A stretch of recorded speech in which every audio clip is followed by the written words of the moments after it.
Go for the positive, start watching things go in an upward direction, and your whole mindset will just thank you. And hello, welcome back, or welcome if you're new here. My name is Rachel. I have 6 figures of student loan debt, and I'm sharing my whole debt-free journey here on YouTube, including my monthly budgets. So budgeting is something I want to talk about today because I realized my budget style has changed quite a bit over the last few years, and so I kind of want to talk about the differences of how I used to budget versus how I budget now. And things are a lot happier now, so I think it's just a happier way for me to budget that I want to share with you guys. And of course, by happier I mean stress-free, really. In case y'all don't know my background, before the job I have now, I used to have a job where I was making $32,000 a year, and I had about $200,000 in student loan debt, plus another $25,000 to $30,000 of consumer debt, used auto loan, all kinds of other things. So if you think this budget style is maybe not quite relatable, or my story is not quite relatable, please know I've been there. Back when I was in that situation, it was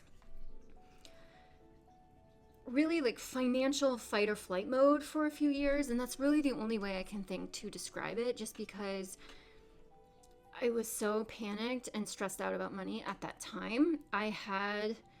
First of all, at that job, I was paid once a month, which is horrifying in itself, but with over $200,000 of debt, my monthly bills were quite high, of course, compared to my income. So I only had about $200 a month after my monthly bills to put for gas, groceries, and then other things that I maybe wanted or needed to buy. So needless to say, I didn't buy a lot, but I'm also incredibly thankful I made it through that time without any major car problems or huge expenses that popped up, because I also had no emergency fund at that time. And I had a laughable amount in my 401k just because I simply couldn't contribute to it because I needed every penny. So please know I've been there before I get into this. Just had to get that out of the way. Budgeting wise, like I said, getting paid once a month was incredibly hard. I had to track every single penny that I spent. So I was furiously operating on my debit card, my checking account, if you will, and I was not using my credit cards just because they already had balances on them from whatever, because things did come up that I couldn't afford in the moment. I had no choice but to put them on a credit card. So yes, those had a balance, but my day-to-day expenses came out of my debit card. So when I knew I got paid on the same day every month, so I used to budget, okay, from this X amount of dollars that I know I'm going to make.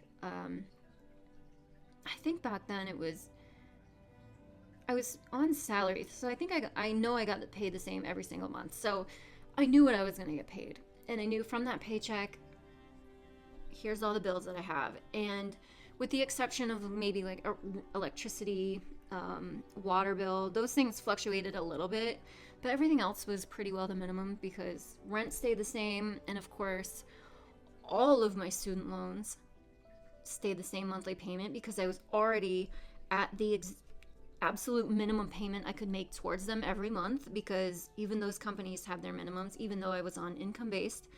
So I knew all the student loans had their X amount that they needed every month, and then it was just other utilities and such that were a bit variable. And so I had to set all of those added up aside from that paycheck, and then I knew, okay, I'm gonna have X amount of dollars left, and I'm gonna have to spread that out for gas and groceries for the month. So I carried that same style here with tracking every penny. Every time I swipe my card, oh goodness, okay, I've spent $12.48 of that 232, so I need to subtract that, and remember I only have this to operate off of now. And it was so stressful. To me, it's stressful tracking every single penny, every single purchase, every single swipe. It's like a second job on top of your job, really. And I get it. I understand that that works for many people. And in fact, I know many people have to operate that way because I've been there. And at the job I have now, I'm paid bi-weekly, which is so much better. And I look at it as a privilege now, just because trying to budget for a month at a time was kind of horrifying. But now I'm fortunate to be paid bi-weekly. So if you guys watch my budget videos, you know I kind of paycheck forecast a couple months out. So what I do is I take my absolute base salary that I'll make, and generally I do make more than that just because I work a rotating shift. So I have shift differential and overtime most paychecks, but not always. So I just go on my base salary take home pay to forecast. Just that way any extra is just extra I can add towards whatever I want it to be added towards. But so I just look at the pay period coming up and I say, okay, these bills need to come out of this paycheck during this pay period. And for rent, I just split it in half. So this pay period gets half the rent, the next pay period gets the other half of the rent.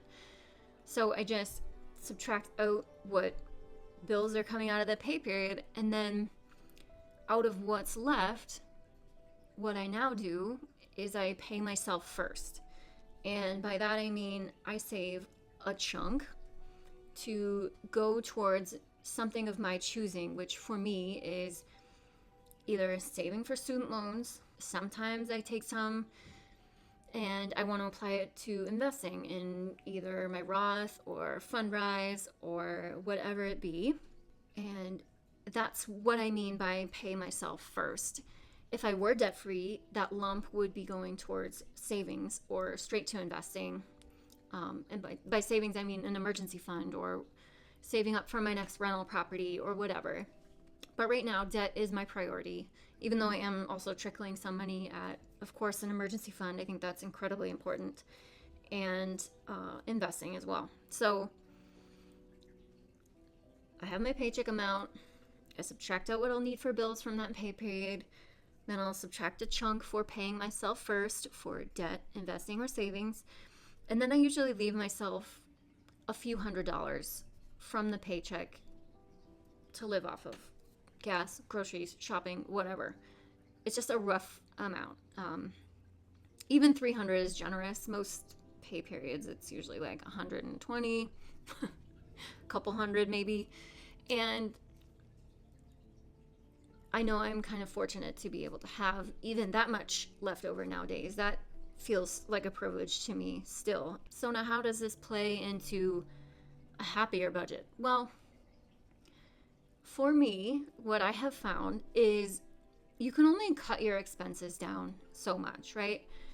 And I have done that. I certainly, when I, at my old job, making $32K a year with an insane amount of debt, I didn't have extra budget for streaming services and gym membership, nothing. What else do people pay for monthly?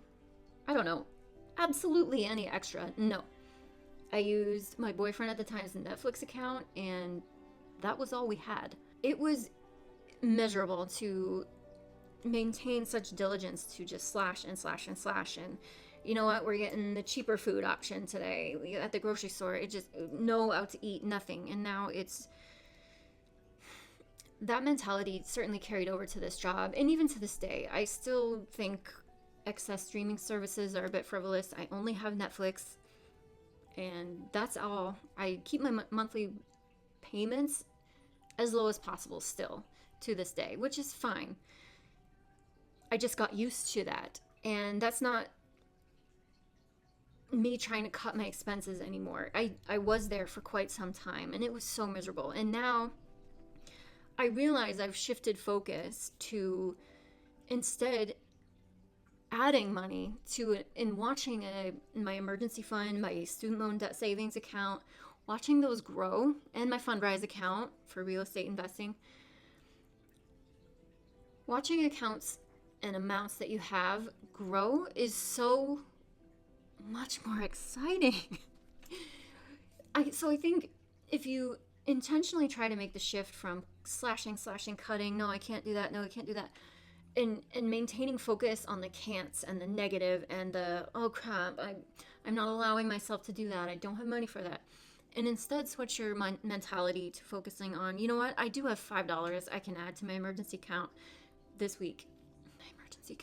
My emergency fund this week. So, hey, my account went up by $5. That's incredible. It's so much more exciting to watch accounts grow than it is to watch things be slashed and cut and squeezed. And again, I understand having to live in that space.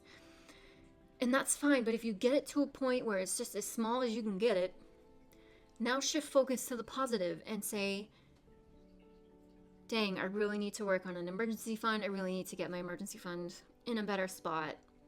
Maybe I can squeeze $5, $10 here and there and help cushion it just a little bit. And it doesn't matter what the amount is. Every little penny adds up. Every little penny helps. It's just compounding those moves over time, which is why I have implemented or even started with Transfer Tuesdays on this channel, is because it's just that weekly reminder to take a look at things. Is there anything I can do to move my money or my financial situation in a positive direction this week? 1 week at a time, just take it 1 week at a time. Sometimes you need to make that mental shift to really even feel better about saving at all. Because I know when I was in that slash cut mentality, I was so damn discouraged that I just didn't want to save anything at all. I thought, what's the point? I'm never going to get ahead. What does it even matter? Because I couldn't see any sort of light at the end of the tunnel. I couldn't even find the damn tunnel. So it just, focusing on a savings goal instead of trying to micromanage your expenses all the time, it's just going to be way more exciting, way more fulfilling. This coming from a girl who still spreadsheets her budget, but also used to spreadsheet her every single purchase. Again, back when it was a necessity. So again, please understand, I've been there. But again, you can only bring it down so far. Get there if you have to, but then switch focus. Go for the positive, start watching things go in an upward direction, and your whole mindset will just thank you. And hopefully that'll help shift your whole money mindset in general to a more positive place. Now, that being said, I'm not naive to the whole economic climate right now and the doom and gloom talks of a recession.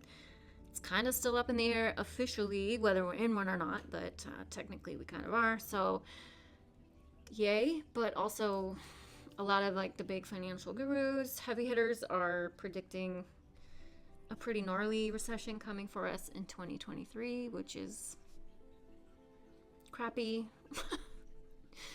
Certainly you want to prepare for that, which certainly budgeting can come into play, and really tightening down your expenses if you feel like you need to, and beefing up an emergency fund just for worst case scenario in case companies do start eliminating jobs. That's definitely not a happy place to want to be in. So let's just hope for the best. But if you are interested at all about seeing how I plan to continue to invest if we do or are in a recession, you can check that video out right here. Thank you guys so much for watching. Please give this video a thumbs up if it was helpful for you at all, and I will see you guys in the next one.